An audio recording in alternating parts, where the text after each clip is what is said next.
Hallelujah. Praise the Lord. Good evening. સાધની સલામ. પ્રભુ ઈસુ તમને આશીર્વાદ આપો. હાલેલુયા. સર્વ દુઃખથી યહોવા તારું રક્ષણ કરો. હાલેલુયા. Praise the lord. આપણું જે વચન છે, સર્વ દુઃખથી યહોવા તારું રક્ષણ કરશે, તે તારા આત્માની સંભાળ રાખશે. હાલેલુયા. અને ગણનામાં કહે છે કે યહોવા તને આશીર્વાદ આપો ને તારું રક્ષણ કરો. પ્રભુ તમારી સાથે રહો. જેમ અત્યાર સુધી પ્રભુ તમારી સાથે રહ્યા છે, એમ આગળના સમયમાં પણ તમારી સાથે રહો. આત્મિક જીવનમાં પણ રક્ષણ મળે એ બહુ જરૂરી છે. આપણો આત્મા નાશમાં ના જાય, આપણા આત્માને રક્ષણ મળે, શેતાની બાબતથી આપણને બચાવવામાં આવે, આપણે ઘડી ઘડી પ્રલોભનમાં ના પડીએ, પ્રલોભનમાં હારી ના જઈએ, એના માટે પણ આપણને પ્રાર્થનાઓની સખત જરૂર છે. હાલેલુયા. ઘણા બધા પ્રભુની પાછળ ચાલતા લોકો અને ઘણા બધા એવા લોકો જેમના જીવનો આજે પૂરા થઈ ગયા છે. પ્રભુમાં ચાલીને તેમણે ઉમદા પોતાની સાક્ષી રજૂ કરી છે. એવા દુનિયામાં ઘણા બધા લોકો છે કે જેમના જીવન વિશે આપણે વાંચીએ, જોઈએ તો આપણને ખબર પડે કે તેઓ કેટલી તકલીફ લઈને, કેટલી મુશ્કેલીઓ વેઠીને, કેટલી ઈમાનદારીથી પ્રભુની સેવા કરી છે. હાલેલુયા. આજના દિવસો દરમિયાન જોઈએ તો કદાચ આપણને એમના જેવા જીવનો જીવતા બહુ થોડા લોકો અથવા નજીવા લોકો આપણને દેખાય નહીં, કારણ કે ચારે તરફ આપણે જોઈએ છે કેટલી બધી બાબતો એવી બનતી હોય છે કે જેને લઈને આપણે કહી શકીએ છીએ કે ખરેખર આ સમય એટલો ખરાબ છે કે જે પ્રભુથી દૂર લઈ જનારો વધારે છે. પ્રભુ પાસે લાવનાર સમય કરતા પ્રભુથી દૂર લઈ જનાર બાબતો ઘણી બધી છે, નહીં? Hallelujah. Hallelujah. Praise the lord. કે આપણે બધા હજી પણ પ્રભુની પાસે છે.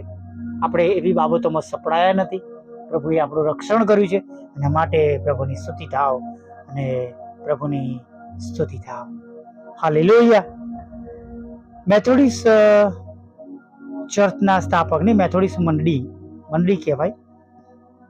અને જેમ અલગ અલગ મંડળીઓ છે, એમ મેથોડિસ્ટ પણ એક સંસ્થા છે અને એની અંદર પણ ઘણા બધા ચર્ચો છે, નહીં? અને એના જે સ્થાપક છે જ્હોન વેસ્લી, અને જ્હોન વેસ્લીની બહુ સરસ બધી બાબતો, ખૂબ સરસ બાબતો અને એમની સાક્ષીઓ બુક્સમાં વાંચવા મળે છે.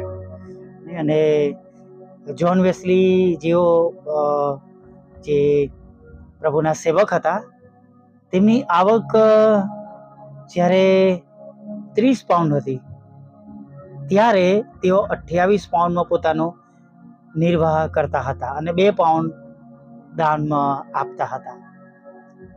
બીજા વર્ષે તેમની આવક 60 પાઉન્ડની થઈ ત્યારે પણ 28 પાઉન્ડમાં પોતાનો ગુજારો કરવાનું તેમણે ચાલુ રાખ્યું અને 32 પાઉન્ડ તેમણે દાનમાં આપ્યા. ત્રીજા વર્ષે તેમની આવક 90 પાઉન્ડની થઈ ત્યારે તેમણે 28 પાઉન્ડ પોતાને માટે રાખીને બાકીના 62 પાઉન્ડ આપી દીધા. આ જ પ્રમાણે તેમના આખા જીવન દરમિયાન તેમણે દાનમાં આપેલી રકમનો આંકડો 20,000 થી 30,000 પાઉન્ડ થાય છે. મોટા ભાગની તેમને જે આવક મળતી હતી એમના લખાણો દ્વારા તેમને મળતી હતી. અને તેઓ કહેતા હતા કે હું મરણ પામું ત્યારે જો મારા નામે 10 પાઉન્ડ કરતાં વધારે શિલ્લક હોય તો દુનિયા મને ખરાબ દ્રષ્ટિથી જુએ, ચોર અને લૂંટારો કહેશે. આ એમની માન્યતા હતી. અને માલાખી પ્રબોધકનું પુસ્તક આપણે વાંચીએ અને તેમાં 3જો અધ્યાય આપણે જોઈએ તો ત્યાં એક સુંદર કલમ લખવામાં આવી છે અને તે આ પ્રમાણે છે કે તમે દેવને લૂંટો છો. દશાંશો ભર્યા પૂરા ભંડારમાં નહીં લાવીને તમે દેવને લૂંટો છો. અને જ્યારે જ્હોન વેસ્લી મરણ પામ્યા હતા ત્યારે હકીકતમાં તેમની પાસે કશું જ બચ્યું ન હતું. તેમનું પાકીટ ખાલી રહ્યું હતું, પણ તેમણે બીજાઓને પુષ્કળ મદદ કરી. તેઓ તેમના જનરલમાં લખતા કે તેમની સંસ્થા ગરીબો મધ્યે ખોરાક વહેંચતી હતી, પણ કપડાની પણ જરૂર હતી. અને આથી તેઓ શેરીઓમાં ફરીને મદદ ઉઘરાવતા હતા. અને એવી રીતે તેમણે 200 પાઉન્ડ ભેગા કર્યા હતા. અને એ એટલું બધું ચાલ્યા હતા એ સમયમાં કે તેમના પગ સૂજી ગયા હતા. અને જાણો છો મિત્રો, જ્યારે એમણે એટલું બધું તેઓ ચાલ્યા અને 200 પાઉન્ડ ભેગા કર્યા ત્યારે તેમની ઉંમર 81 વર્ષની હતી. કેવા મહાન અને હિંમતવાન માણસ છે. હવે આજે આમાંથી હું તમને એક સરસ બાબત કહેવા માંગુ છું. તમને એવું લાગ્યું હશે કે ભાઈ એ દાનની વાત કરી, નહીં એટલે દાન માટે હશે, પણ હું દાન માટે કંઈ પણ તમને કહેવા માંગતો આમાંથી નથી. મેં એ બાબત જોઈ જ્હોન વેસ્લીના જીવનમાં કે તેમને ઈશ્વર પ્રત્યે પુષ્કળ પ્રેમ હતો. તેઓ પ્રભુને પુષ્કળ પ્રેમ કરતા હતા. તેઓ તારણ પામેલા હતા. ઈશ્વરનું મહત્વ તેઓ પોતાના જીવનમાં જાણતા હતા. અને જે બચાવ તેમનો થયો હતો તેવો જ બચાવ તેઓ બીજાઓનો પણ થાય એવો તેમને બોજ હતો. Hallelujah, praise the lord. હા, બીજાઓને પણ તેઓ મદદ કરવા માંગતા હતા. જેવું હૃદય પ્રભુનું હતું એવું હૃદય તેમની પાસે હતું. તેમનું હૃદય બદલાણ પામેલું હતું. તેમના હૃદયમાં પ્રેમ હતો, અનુકંપા હતી, કરુણા હતું. બીજાઓને મદદ કરવાનો તેમનો સ્વભાવ હતો. Hallelujah, praise the lord. જે સ્વભાવ ખ્રિસ્તનું મન રાખો, જેમ કહેવામાં આવ્યું છે એવું એમની પાસે ખ્રિસ્તનું મન હતું. ત્યારે આ બધું કરી શક્યા, જબરજસ્તીથી નહીં. પ્રભુનું વચન તો કે જે ખુશીથી આપનારને દેવ ચાહે છે. ભાઈ મારે મહિને આપવાનું છે એટલે મેં આપી દીધું, અથવા તો ભાઈ આ રીતનું કરવાનું છે મેં કર્યું, એ રીતનું નહીં. આપણી પાસે એ મન હોવું જોઈએ. હાલેલુયા. થોડી કડવી વાત છે વાલા મિત્રો, પણ આ હકીકત છે. કદાચ આવું કોઈ વિચાર્યું નહીં હોય, પણ ખરેખર વાલા મિત્રો, જે આજે ઈશ્વરની હાજરીમાં તમારી સમક્ષ જે બાબત મને દેખાડવામાં આવી, કહેવામાં આવી, એ તો એ બાબત છે કે પ્રભુ પ્રત્યે ઈમાનદાર હતા, પ્રભુને પુષ્કળ પ્રેમ કરતા હતા. અને માટે એમણે પ્રભુના નામે જે કંઈ બની શકે એ બધું જ કરવાના માટે પ્રયત્ન કર્યો. હાલેલુયા. તેમણે જગતની મિલકતને કશું ના ગણી.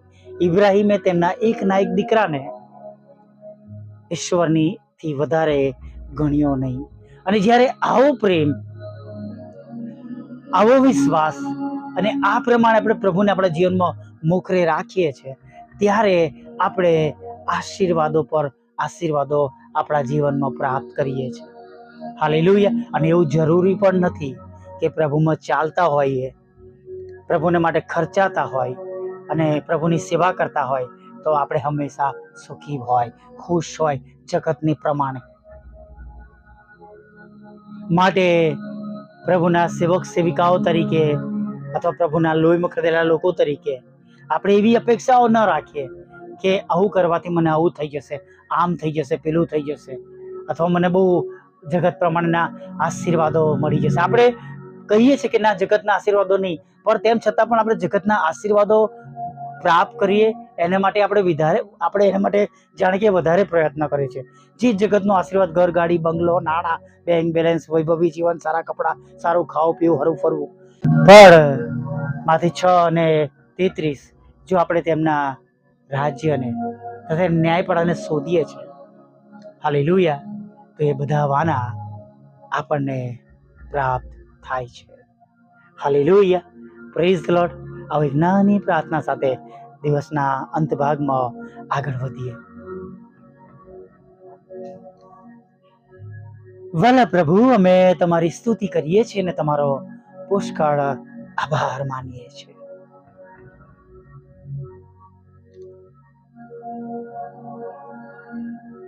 પ્રભુની સ્તુતિ કરતા, પ્રભુની આરાધના કરતા, હા પ્રભુ, તમારી સ્તુતિ કરતા, તમારી આરાધના કરતા અમે તમારા ચરણોમાં નમી જઈએ છીએ. તમારો જમણો હાથ પ્રભુ અમારા પર રાખો, તમારી કૃપા દ્રષ્ટિ રાખો, તમારી દયા રાખો, તમારા બળથી ભરી દો, નવો અને તાજો સ્પર્શ આપો, શુદ્ધ કરો, પવિત્ર કરો, નવો અભિષેક આપો. જે ભૂલો, જે ગુનાઓ થઈ ગયા છે એને માફ કરો. અને પ્રભુ, અમને પણ પૂરા અંતઃકરણથી, ખરા હૃદયથી તમને પ્રેમ કરનારા બનાવો એવી પ્રાર્થના કરીએ છીએ. તમારું મહત્વ એટલું બધું હોય અમારા જીવનમાં, અમારા કુટુંબમાં, અમારા પરિવારમાં, અમારા વ્યક્તિગત જીવનમાં, અમારા અંગત જીવનમાં, કે અમારા માટે બીજી બધી બાબતો શૂન્ય બની જાય.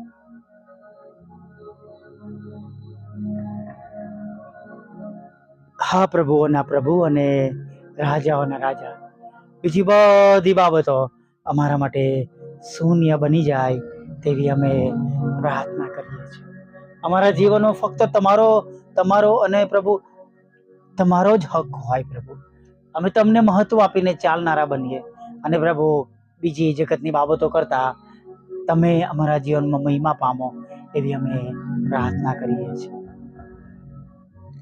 પ્રાર્થના કરતા પ્રભુ સર્વ એ લોકો જેઓ જગતમાં ખોવાયેલા છે, જગતમાં વ્યસ્ત છે, ખોટી બાબતોમાં છે, ખોટા સંબંધોમાં છે અને એવી ખરાબ બાબતોમાં જીવન જીવી રહ્યા છે જે તમારી નથી, તમારાથી દૂર છે પ્રભુ.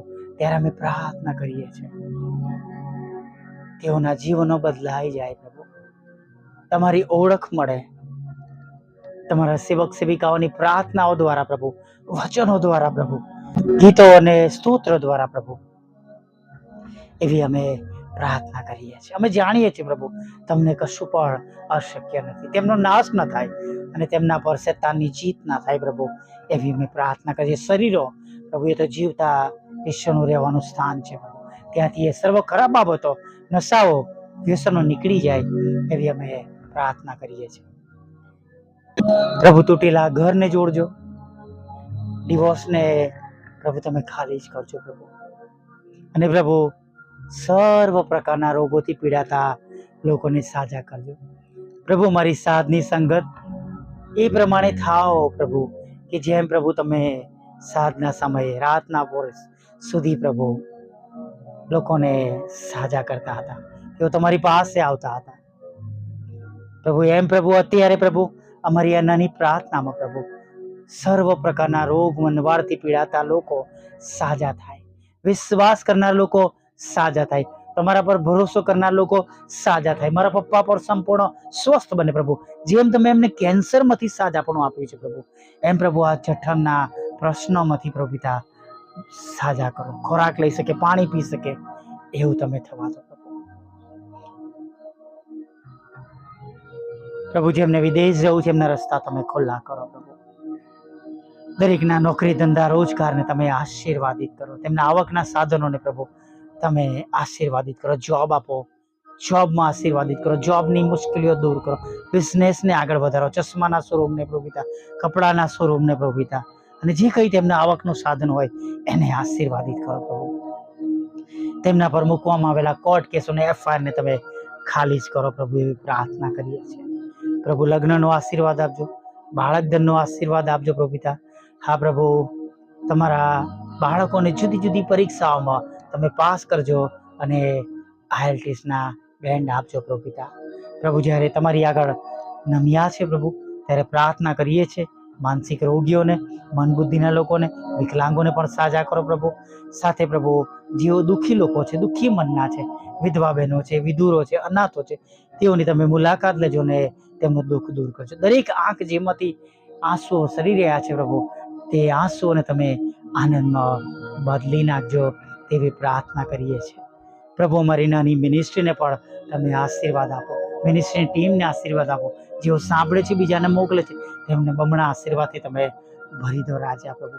વોટ્સઅપ, ફેસબુક અને યુટ્યુબ દ્વારા થતી સેવાઓને તમે આશીર્વાદિત કરજો. અને જેટલા લોકો તમારા નામે સેવા કરે છે પ્રભુ, પ્રભુ સગળા સેવક સેવિકાઓની સેવા દ્વારા તમે મહિમા પામજો, તેમને સફળ કરજો અને દરેક વિશ્વાસના ઘરનું પ્રભુ તમે ભરણ પોષણ કરજો પ્રભુ પિતા. અને પ્રભુ તમારા વિશ્વાસના ઘરના લોકોને ખોરાક, વસ્ત્ર, અન્ન, પાણીથી તમે તૃપ્ત કરજો, તેમના જાનમાલનું રક્ષણ કરજો પ્રભુ. સતાવણી પામેલાઓનું તમે રક્ષણ કરજો એવી પ્રાર્થના કરી છે. રાત્રિમાં દરેકને મુસાફરીમાં સલામત ઘરોમાં લાવજો પ્રભુ પિતા. રાત્રિમાં મીઠી નિંદ્રા આપજો, આખી રાત રક્ષણ કરજો પ્રભુ. અને પ્રભુ આ થોડા મિનિટ સુધીમાં થયેલા પાપોને માફ કરજો અને સવારના સમયે ફરીવાર તમારું પવિત્ર રોડું નામ લેવાને માટે તક આપજો. માગતા પ્રાર્થના પ્રભુ ઈસુ ખ્રિસ્તના નામમાં બાબા સાંભળીને માન્ય કરજો. આમીન, આમીન, આમીન.